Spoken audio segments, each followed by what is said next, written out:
there's the parking lot, and then this bridge that connects. It's like the creek is just, it's been raining for days and it's just full of water, and it was deafening, like the sound of the water beneath me and the vibration, and it was cleansing and powerful, and it was like my first transition, you know, from my safe world into the woods.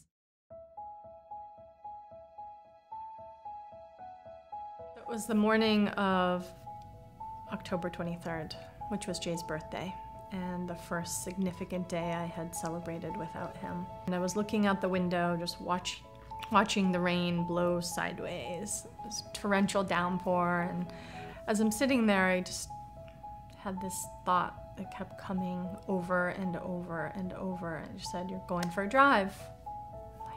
No, I'm not. Like, I'm all set, thanks. But it kept coming, and it was like, "Get up, you're going for a drive." So eventually I got up, and even though I had no idea where I was going, I got in the car and started driving.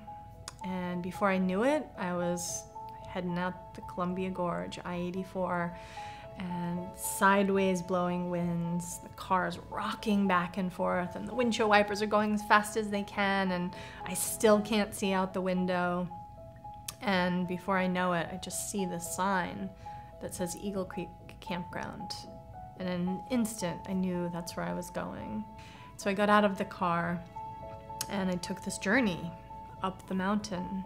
And there were lots of places in me that resisted along the way.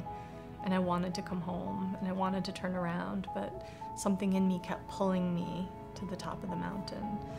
And I climbed over logs and, you know, didn't know where I was going, and eventually made it to the top, where I saw an amazing view of the Columbia Gorge from the Oregon side to the Washington side. And this beautiful rainbow connected both sides. I just fell to my knees crying. Like, I couldn't believe how beautiful it was. And the same way that thought had come to me when I was at home on the sofa, it came to me again, and it said, "Don't thank me, thank yourself for showing up." And it was in that moment I really learned the power of showing up for your life, even when you don't feel like it. And as I was sitting there contemplating that, an eagle flew overhead, and it was Jay's final goodbye to me. And I felt his spirit leave, and I turned around and I came down off the mountain. And ever since that moment, I've been applying those lessons to my life and in the lives of the clients that I work with. It's like, how do you make that connection with that deep inner knowing and trust it, even when it seems crazy or you don't know where you're going, and continue to show up for this amazing, miraculous journey that is your life? Like, anyone who's really kind of brought to that place of asking the deeper question and, you know, wondering what your purpose is, and, you know, is this all there is? And isn't there more to life than this? Like, you'd be a perfect candidate for this work.